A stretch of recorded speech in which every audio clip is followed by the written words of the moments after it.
Hey everyone, Tofu here, welcome back to SDRA2 OMAKE mode. Last time we did Institutions of Another World, and it was really long that it took up the whole episode, but it was really good.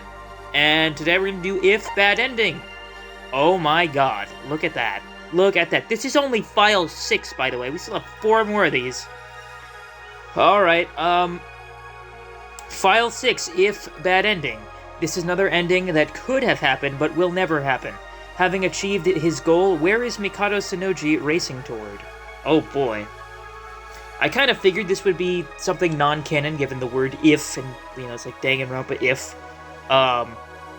So, obviously what we're about to see, not canon, but still an exciting what if, as, you know, implied by the name. So, I will definitely like to see this. Is this, oh, I wonder if this is continuing from the bad ending where Mikado takes over, like the bad ending that you actually see in the game, right? That's probably what it is. That world was already filled with embers and ashes. The remnants of collapsed civilization endlessly spewed black smoke, and the dark clouds filling the sky wept tar-like tears. It truly was a hell that could only be described as the end of the world itself. Oh my god.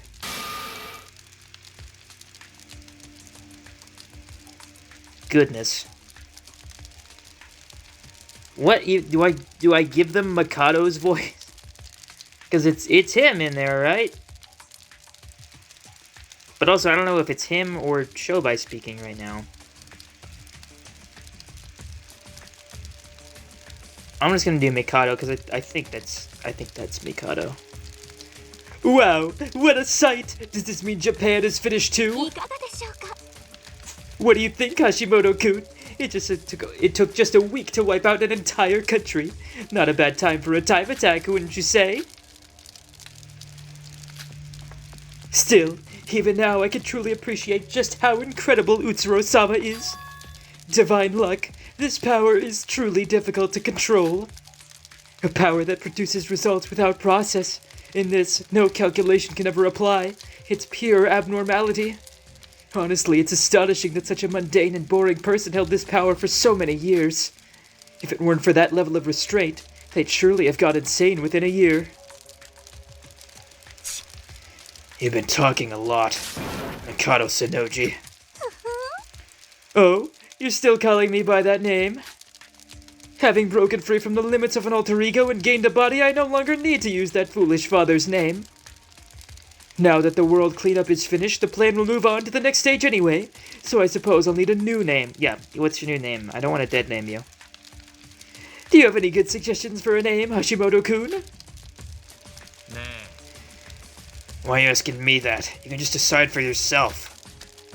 Well, aren't we business partners in a close relationship? It's only natural to ask your partner's opinion. Ah, then how about a name like this? Sora. Doesn't that perfectly suit my current form? Keep her name out your fucking mouth! No!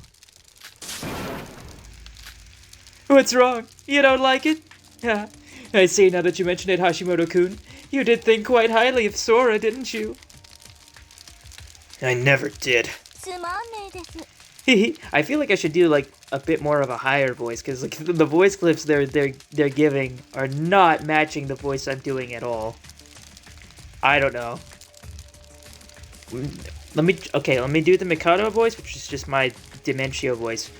And I'll just like try to raise it higher as I go. You're not very honest, are you?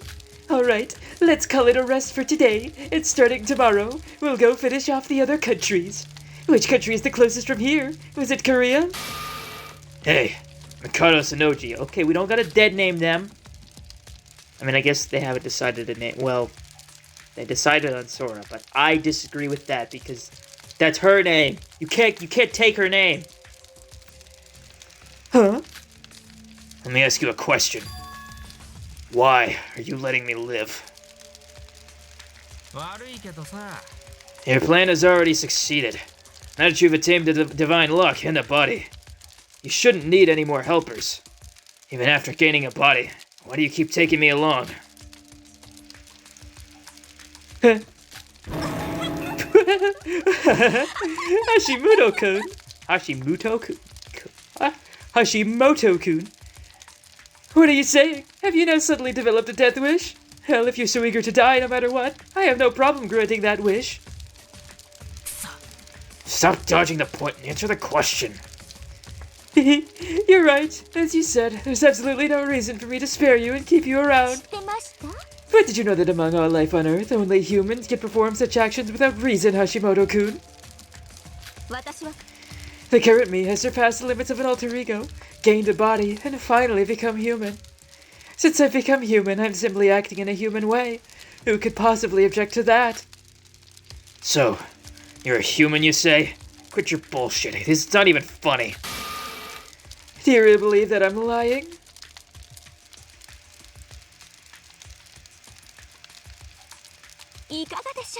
Can you feel it? The beating of this heart? The warmth of the skin? If this isn't human, then what is it? Are you going to retire that body? To be honest, I haven't had a physical body for long, so everything still feels unfamiliar. In the end, there's no choice but to live in reality as a human, and gradually adapt and become accustomed. I've come to realize that humans are truly inconvenient and inferior creatures, but if it's for the sake of obtaining a body, this much is nothing. So the reason you're keeping me alive is that I'm like experimental material and for adapting as a human? No, I already told you, there's no particular reason. As you said, I'm lucky and I have a body.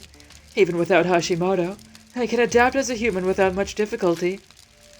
If you keep asking why, it's simply because it's much more fun this way. I see, it's because it's fun. It's because it's much more fun when Hashimoto-kun is around. How should I put it? I'll never get tired of you. No matter what the people will say, you've played a big part in helping me get this far. Personally, among the humans I've seen, you're the second highest rated after Utsuro. I'm confident of that. You already know this too, right? As long as I want you, there's nothing you can do to escape from me. So, I'm sorry, Hashimoto-kun, but you'll have to keep following me. That is, until I grow tired of you as a human. Wow. Hashimoto no longer spoke to him, no, her, as he swallowed his words. And all he could do was laugh hollowly. In fact, laughing was the only thing he could do. There was nothing else he could do. Looking at the dark sky, what was Hashimoto thinking? No one, not even Hashimoto himself, could answer. This is a story that never actually happened. However, it is the story of one possibility that could have happened, one that was bound to happen.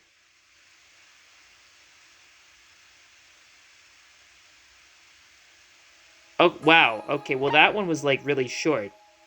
Okay, well now I'm kind of thinking I should maybe just tack that one on at the end of the last one. I feel like that might have been the intention of like, okay, we gave you this really long one, and now we're gonna do a short one. So, I mean, but the last one was like 40 minutes, so, man, I don't know. All right, well, let's just keep going for now. Maybe we can squeeze these last two in, depending on, not last two, but these two in right here, and we can see if that's, fine. In the next episode, we do the last two. So I'm gonna shut up and let's just do it, okay? We no time to waste. White-haired magical girl. That's a funny title. After the Utsuroshima incident, Yoruko Kabuya returned to her daily life. Rumors were circulating that when in danger, a white-haired magical girl would save you. Upon hearing these stories, she went to look for her. Oh my god. Oh my god. Oh my god. Oh my god. I just have to go. Let's just do it. Let's just go. I don't want to... Oh, Yoruko. It's so good to see you again. I don't want to say it because I feel weird saying it, because I know, like, Yuki was the one who took Akane's body, right? It was Yuki. But in my... part of me really hopes, I really want to hope that it was, like, it was Yuki and Sora together that did it. Even though it's not really what they said was gonna happen, part of me really wants to hope that did happen. And I want to hope that the part of Sora that is in there can see Yuruko again. I'm sorry, just my Yuri senses are tingling, man. I had to say it. Sorry. Thank you so much, Dr. Kabuya. Yo, Dr. Kabuya? DK? Donkey Kong? Thanks to you, Doctor, I was able to regain my everyday life. Oh, Yuruko. I haven't done your voice in so long! I say that every time. It's probably annoying, but it's true, man. I haven't done these voices in months. I gotta remember how to do them. Don't thank me. All I did was listen to your story.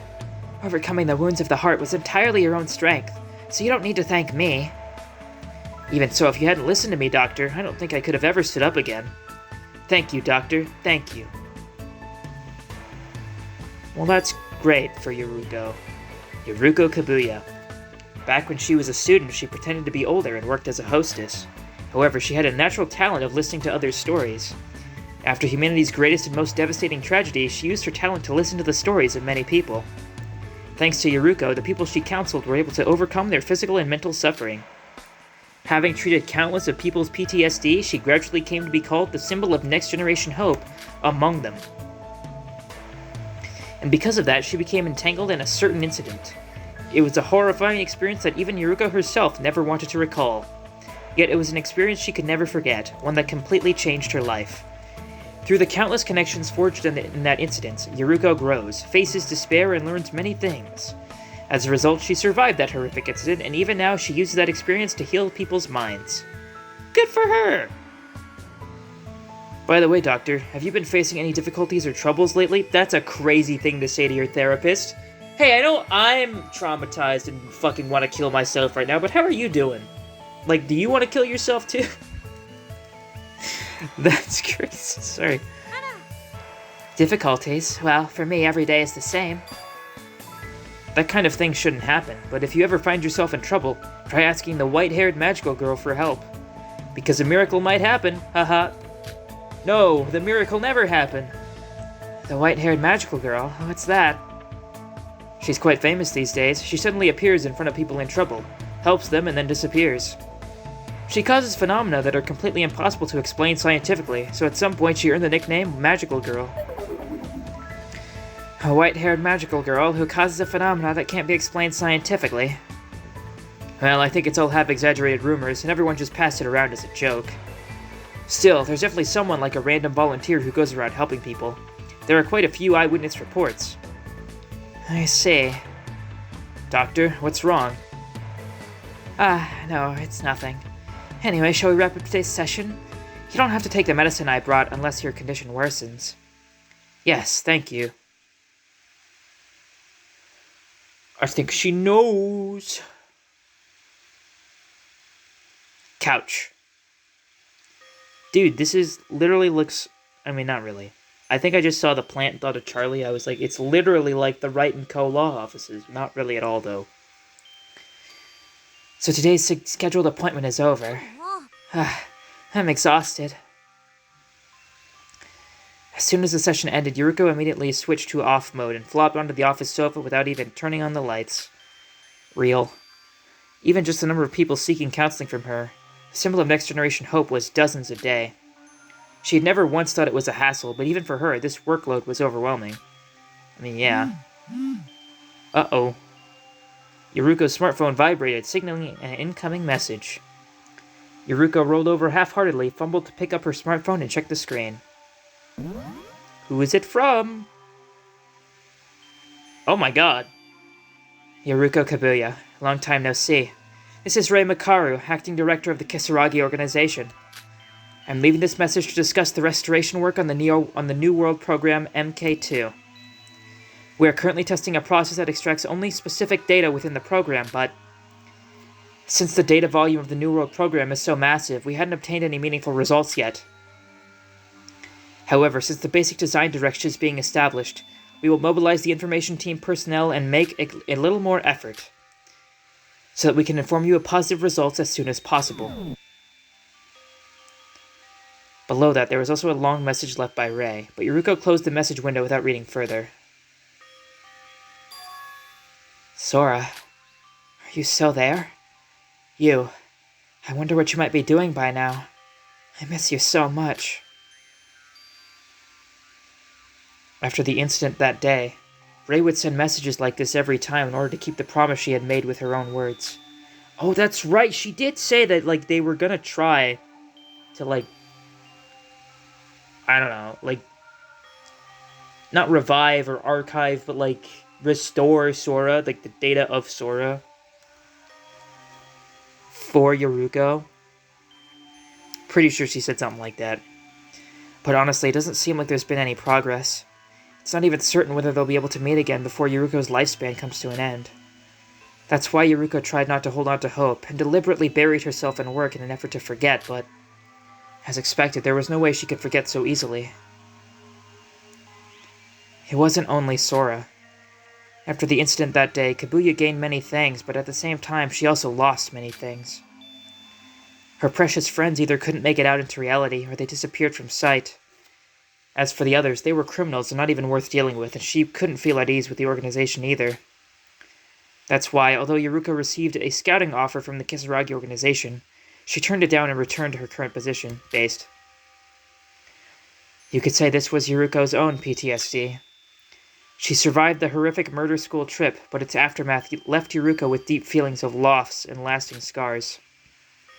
The reason Yuruko continued with counseling was because, while treating her patient's wounds, she also wanted to heal her own. Oh. It was then. Suddenly something she had heard during a counseling session just moments earlier flashed through Yuruko's mind. The white-haired magical girl. Yuruko immediately logged onto social media and began searching for related information. Anonymous Rabbit. A friend of mine was kidnapped by the remnants of Despair, but a white-haired magical girl saved them. For some reason, the Despair's guns misfired. Anonymous Cat. A lost child was crying, and a white-haired magical girl made a balloon out of thin air as a gift to help find the child's parents. Anonymous Sheep. The roads were severely jammed because of heavy snowfall, but when the white-haired magical girl appeared, the snow all melted as if by magic. This is real magic. The rumored white-haired magical girl is incredibly beautiful. There's a photo in the thread. This is... Oh my gosh. Yuruko looked at the photo attached to the post and made an expression of disbelief. I like the hashtag magical white-haired girl. Ugh. In the blurry, out-of-focus photo, the woman was wearing a dark gray raincoat, so her face wasn't clearly visible, but there was something strangely familiar about her. Yuki. Yuruko knew the true identity of the white-haired magical girl. She, now he, was a friend who had once shared life-and-death struggles together with him on Utsuroshima. It was Yuki Maeda, the real body of Sora whom Yuruko longed for. Yuki Maeda residing within Akane Taira's body. This matter is entangled with an immense web of cause and effect, so no one other than those directly involved knows the truth about it.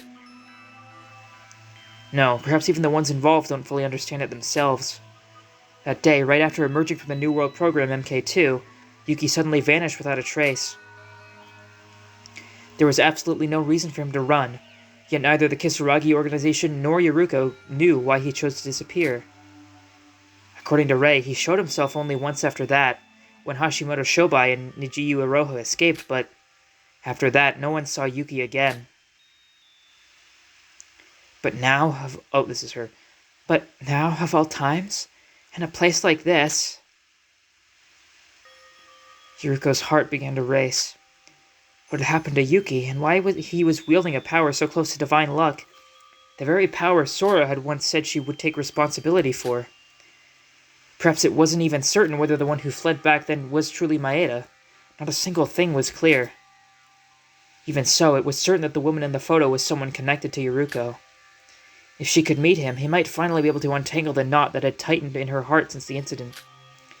Even aside from that, Yuki was a precious friend to Yuruko. There was no way she wouldn't want to see the comrade who had overcome hardships together with him and return to reality.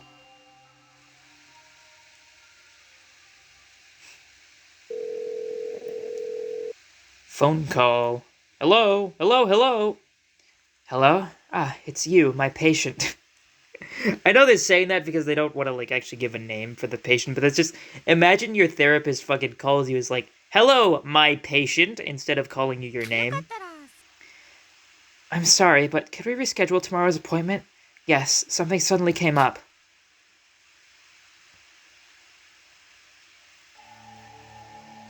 A dark alley. After that day, whenever she wasn't working, whenever she had a spare moment, Yuruko was always searching for the white-haired magical girl. If the person from the rumors truly was her friend, then Kabuya had no choice but to find him. There was only one reason. Because he was her friend. Aside from Sora, who remained in the virtual world waiting through endless time, he was the only friend still alive in reality. If she had even the slightest clue about his whereabouts, it was only natural to search for him. But... was it impossible after all? I suppose so. If he were that easy to find, I would have found him long ago. Several weeks passed, but Kabuya was unable to find the white-haired magical girl. Even though there were plenty of reported sightings on social media and elsewhere during that time, he never appeared before Yuruko's eyes. She even began to wonder if the magical girl was deliberately avoiding Yuruko. Maeda. I don't know why you won't meet me, but if that's your choice, I'll respect it. There must be a reason, right? Yuruko finally decided to give up. Wanting to meet Yuki might, perhaps, have been nothing more than Yuruko's own selfish desire. Maybe now simply isn't the right time. If she doesn't grow impatient and just waits, perhaps they'll be able to meet someday. As long as he was alive, that was enough, even if it was only a reported sighting on social media. Simply confirming that he was alive was something gained. Let's go back. Starting tomorrow, I'll focus on my counseling again. Just as Yuruko finally gathered her thoughts and was about to return to her everyday life, it happened. Oh my gosh. What? That's two shadows. What? Who are you people? Who is this? She had sensed a strange presence, and before she knew it, several men and women were standing behind Yuruko. With cold, expressionless faces, they silently stared at Yuruko. This is the woman, right? Are these, remnants of despair or something? Because they said that was, still a thing that was happening. Yeah, she's one of the next generation symbols of hope, a counselor. Good. Looks like we found the right one, those damn hope freaks. If we take this woman with us, the Queen of Despair will be very pleased as well. Oh no, I don't think she would be, actually. No, yeah, Iroha, she's not doing great for herself. She's not the best person right now. I don't think she would be happy to see Yuruko dead. I think she would still care about Yuruko. If capturing her alive proves difficult, you could just kill her. Even that alone would mean one less piece of hope is left in this world. Huh? The Queen of Despair? What is that supposed to... You guys are remnants of despair? I can't believe there are still people like you around. This is the only time you'll be able to act so relaxed. Once the Queen of Despair regains her strength, the world will be swallowed by despair once again. So become a sacrifice for despair. The remnants of despair drew their weapons. There were 5 of them. It wasn't a large number, but Yuruko was alone. If only someone could save her! She's running. Cut her off. Yuruko sprinted at full speed without looking back.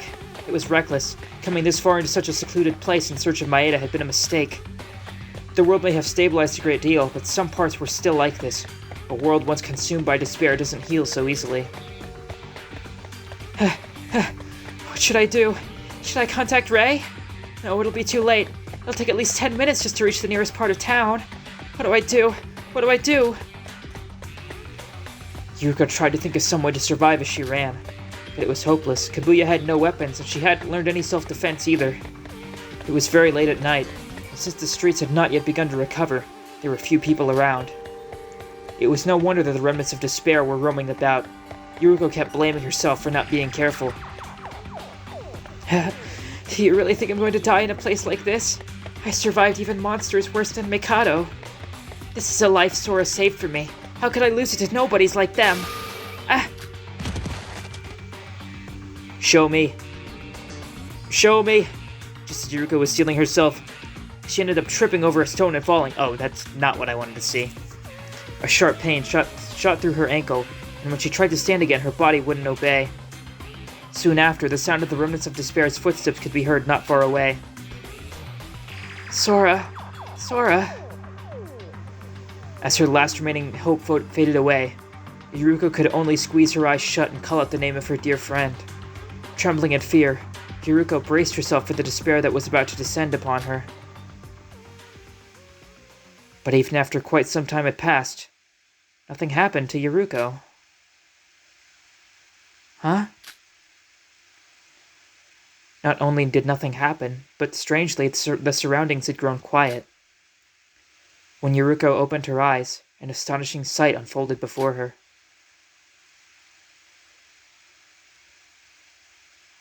The remnants of despair who had been chasing Yuruko were, for some reason, lying collapsed on the ground. For a moment they looked dead, but judging by the slight rise and fall of their chest, they seemed to be merely asleep. They're asleep? All of a sudden? What are these guys?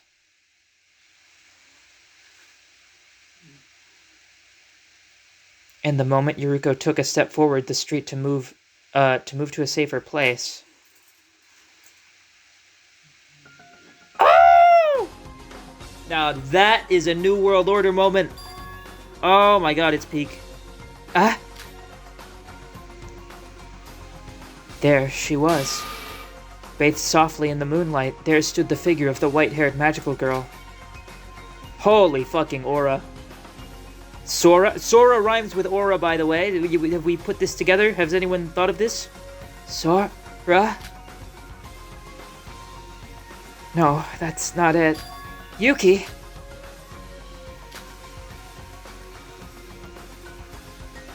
He was the person Yuruko had been desperately searching for over the past few weeks. She called out that name, but the white-haired magical girl gave no reply. And without even looking at Yuruko's face, the figure turned and began walking away to somewhere unknown. Wait, Yuki! Was it you who saved me? How did you know? No, but more importantly, I've been looking for you this whole time. What happened? Have you been doing okay? After that day, what... In her confusion, Yuruko blurted out words at random, unable to organize her thoughts. But then she realized something. Why she hadn't been able to meet Yuki until now. And why Yuki wasn't saying a single word. She recalled the last image of Yuki she had seen on Utsuroshima, something only Kabuya knew from that day. No, Yuki wasn't the only one Yuruko remembered. All the memories of that day. Everything she had seen and heard on that island, the place that turned her life upside down, flashed through her mind like streaks of light. And at last she understood. Having realized everything, Yuruko took a light breath and carefully opened her mouth toward the figure. Yes, there was only one thing Yuruko needed to say here and now.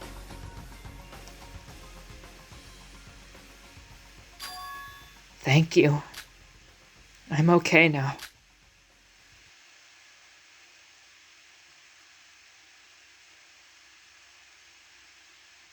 As if she had been waiting for those words, the figure finally began to slowly turn around and looked at Yuruko's face.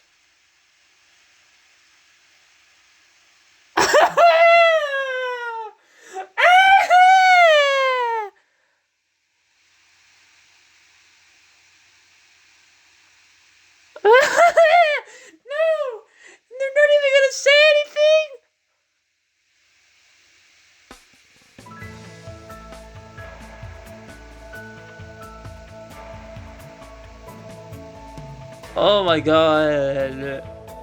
Oh. Fuck off, man. I can't read a scene like this now. But I have to, fuck. Oh my god, oh my god, oh my god, oh my god, oh my god. I see. Today is your last session as well, ma'am. Truly, thank you for everything all this time. I don't know how I could ever repay this kindness. With money, probably. That's kind of how therapy goes. There you go, saying that again. I told you, didn't I?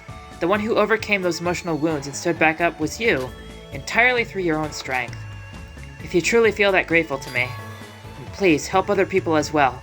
There are still many people in this world who've been hurt, just like we were. Doctor, I understand. I'll make sure to become someone who heals other people's wounds as well. Alright then.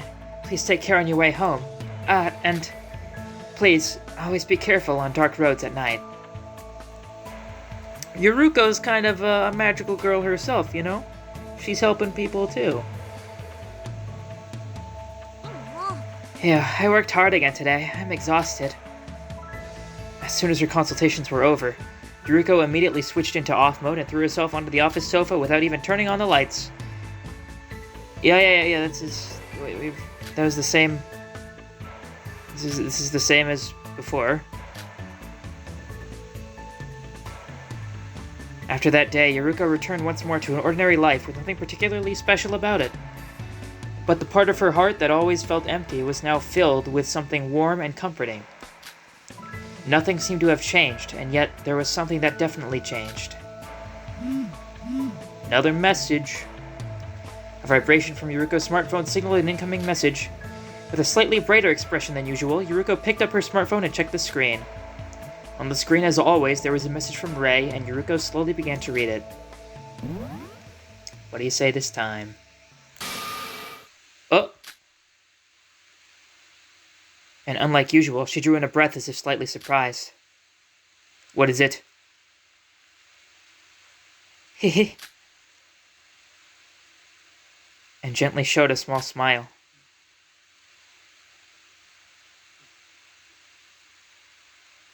No! No! Fuck off! No, you have to show me!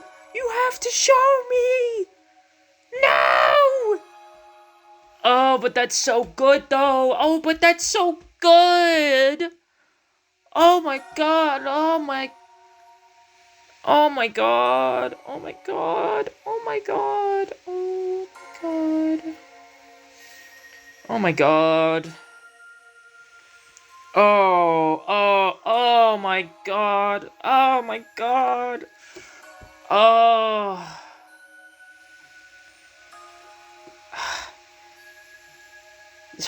Fuck, man. That shit is so good. And I honestly, I do love how open-ended that is. Because there are multiple ways to interpret that. I think you can interpret that as, like, you know... You could interpret, you know, the white-haired magical girl, like, yeah, that is just Yuki, and, like, because, like, it did kind of look like a Yuki smile. Like, the way that he smiled a lot throughout the game. But I still think you could also interpret it like, yeah, there is a part of Sora in there, too. Because she smiled like that as well. In fact, I'm pretty sure, like, that is, like, very much a parallel to, like, the final smile she does at the end of Chapter 6. I'd have to look back at it, but, like... Oh my god, okay. Do I have time for one more? Hero in Flames. Oh, Shinji. Is that Ando, too? Oh my god, dude. Oh my god. I don't... That one was also kind of... This one was also kind of long. So it kind of balanced out how short this one was. I think I'm gonna end it here, just because, like, that one was so peak. I gotta end it there, man. I just got to. So, next time we'll do Hero in Flames, for sure. Maybe we'll just do all three of them as one big one. Depending on how long it takes, I don't know. But, we'll just see how it goes. So, yeah, but I'm gonna end it here, though, because, my god, I need a breather after all that. So yeah, next time we'll do that stuff, and that's it for now. Thank you for watching, and goodbye.